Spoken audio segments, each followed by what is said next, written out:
There's something darkly hilarious and a little terrifying about realizing that the human brain, this 3-pound lump of genius, can be outwitted by something as simple as a catchy slogan or a viral meme. Ever found yourself humming a jingle you hate or passionately arguing about something you only read in a meme? You're not alone. From playground squabbles to the world's bloodiest dictatorships, history shows us that even the smartest minds can fall prey to psychological tricks, especially when those tricks are wielded by leaders with a flair for manipulation. So, how exactly did history's most notorious figures bend entire nations to their will? And more disturbingly, could any of us fall for the same tricks today? Let's pull back the velvet curtain and peek into the psychological toolbox of some of history's darkest leaders. Spoiler alert, a lot of their tricks are so simple, you'll spot them in everything from family dinners to Facebook arguments. The question isn't, would I fall for that? It's, how many times have I already fallen for it today? One of the oldest mind tricks in the book is repetition, a strategy so effective that even your parents probably used it to get you to eat your vegetables. But when history's darkest leaders used it, the consequences were far less wholesome. Psychologists call this the illusion of truth effect. The more you hear something, the more likely you are to believe it, whether it's true or not. The Nazis, for example, perfected this tactic. Joseph Goebbels, Hitler's propaganda maestro, understood that the steady drip of repeated lies could turn fiction into perceived reality. Slogans, chants, speeches, everything was designed to hammer the same messages into people's minds until resistance felt not only futile, but almost unthinkable. Sound familiar? That's because repetition is the secret sauce in modern advertising, political campaigns, and even viral TikTok trends. It's why you catch yourself unconsciously singing the jingle for a product you've never used, or start to think your friend's wild story might be true simply because you've heard it 10 times. It's the same mental short circuit that convinces us to like and subscribe again and again, as if YouTube will forget us if we don't.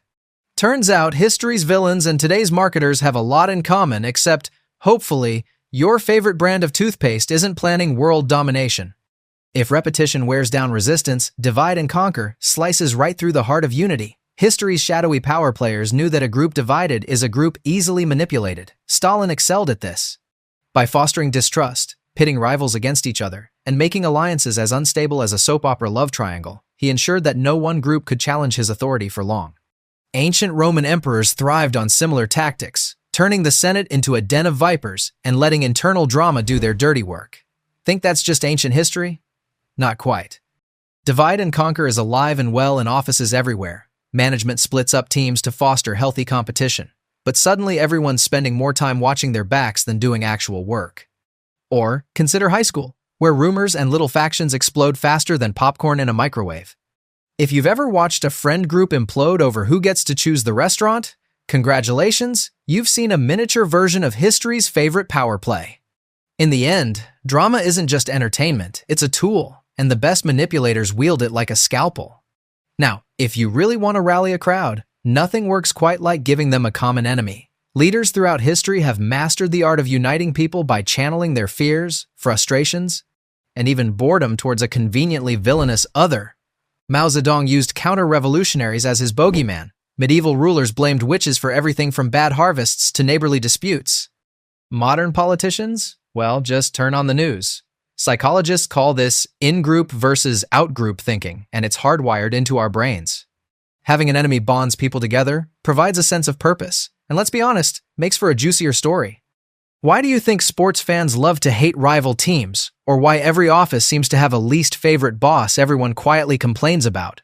Whether it's Manchester United versus Liverpool, Marvel versus DC, or your group chat versus that one guy who never pays for coffee, the urge to unite against a common foe is as universal as forgetting your password right after resetting it.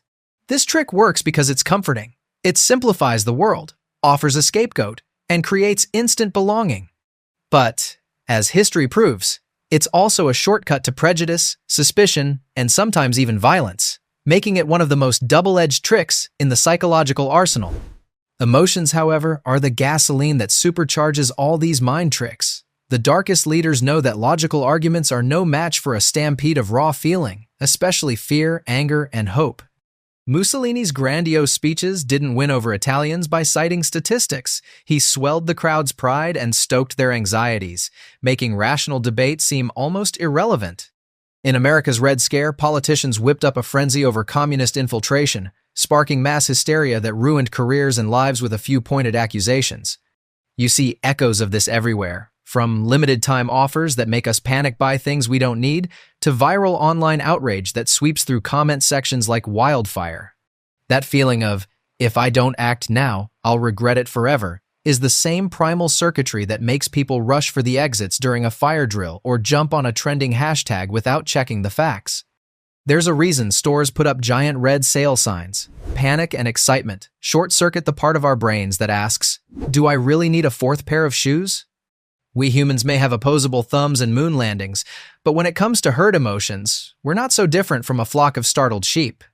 Leaders who understand this wield emotions like a magic wand, making crowds laugh, cry, cheer, or stampede, all in the service of their own power. Of all the dark arts in a manipulator's repertoire, none is more insidious or surprisingly mundane than controlling information. The power to decide what people know or think they know is the master key to the human mind. Dictators like Kim Jong-un turn news into fantasy, painting their regimes as paradise while the outside world becomes a nightmare of chaos and danger. Nazi Germany silenced dissent with propaganda machines that churned out facts so relentlessly that alternative viewpoints seemed absurd, even treasonous. Cult leaders isolate their followers, controlling every book, film, and conversation, until reality itself starts to warp and bend. This isn't just some distant dystopia. In the age of social media, the echo chamber effect can make your Facebook feed look more like state television than a public forum. Algorithms learn your tastes and beliefs, then spoon-feed you stories that confirm your worldview whether or not those stories are true. If your uncle insists the earth is flat because he's done his research, or your friend only trusts the news when it comes from one YouTube channel, you've seen the modern DIY version of information control. Even parents have their quirks. Some swear by one television station as the voice of ultimate truth, as if the remote itself grants wisdom. The trickiest part? When everyone around you is convinced of something, it feels risky, even foolish, to question it. That's how propaganda works. It isn't about convincing everyone. It's about making dissent so rare, it's easier just to nod along. So, what's the takeaway from this twisted tour through history's psychological funhouse? The scariest part isn't that dark leaders could manipulate millions with just a handful of simple tricks. It's that those same tricks still work today, often in ways we barely notice. Repetition turns lies into common knowledge. Division saps our strength by setting us against each other. A shared enemy forges fierce loyalty, even as it blinds us to nuance. Emotions sweep us up, drowning out reason. And when information is controlled by governments, cults, or even clever algorithms, reality itself becomes slippery, a hall of mirrors where every reflection seems both familiar and strange. The real defense isn't a tinfoil hat or a suspicious squint at every headline. It's cultivating curiosity, skepticism, and a willingness to ask, says who? Every once in a while, even when it's your own brain whispering the answer. In a world where mind tricks hide in plain sight, the bravest thing you can do is stop and think, do I actually believe this, or did I just hear it often enough to stop questioning it? Of course, no one's immune, not even the skeptics. If you've ever impulse bought a gadget because everyone else had one, joined a pointless office feud, or found yourself yelling at your phone over a news story you barely read, congratulations. You're delightfully, hopelessly human. Maybe the best we can do is keep laughing at ourselves, stay a little suspicious of the easy answers, and when in doubt, double-check before we hit share. After all, if history teaches us anything, it's that the greatest trick the mind ever pulled was convincing us we couldn't be fooled.